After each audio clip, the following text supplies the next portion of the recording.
മെല്ലെ മെല്ലെ അവിടെ അവിടെ. അതെ, ആ സ്വത്തൊക്കെ ഇനി എഴുതി തരണേ. ഒന്നുമില്ല.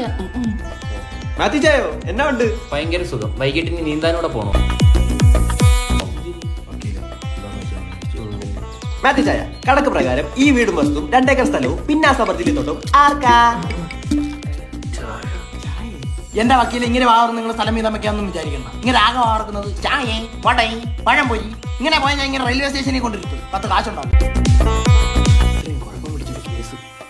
പുള്ളിയുടെ എഴുത്ത് പ്രകാരം വീടും വസ്തുവും 2 ഏക്കർ സ്ഥലവും ഇളയമാനുള്ളതാണ്. ചെറിയൊരു ട്വിസ്റ്റ് ഉണ്ട്. പുള്ളി ഇടയ്ക്ക് തേനിയിൽ തേനെടുക്കാൻ പോകത്തില്ലേ, അവിടെ പുള്ളിക്ക് ഒരു ചിന്ന വീടുണ്ട്. അവിടെ ഒരു ചിന്ന പയ്യനുണ്ട്, അതാണ് ഇളയ മകൻ ചിന്നാണ്. പിന്നെ സബർജലി തൊട്ട മൂത്ത മോനുണ്ട്. ആട്ടം നിർത്ത്. പുള്ളി ഇടയ്ക്ക് വേളാങ്കണ്ണി തൊഴാൻ പോത്തില്ലേ, അവിടെ ഒരു മൂത്ത വീടുണ്ട്. അവിടെ ഒരു മൂത്ത പുത്രനും ഉണ്ട്, അവനാണ് മുത്തച്ചാമൻ. എല്ലാം തീർപ്പായില്ലേ? Так, день, так,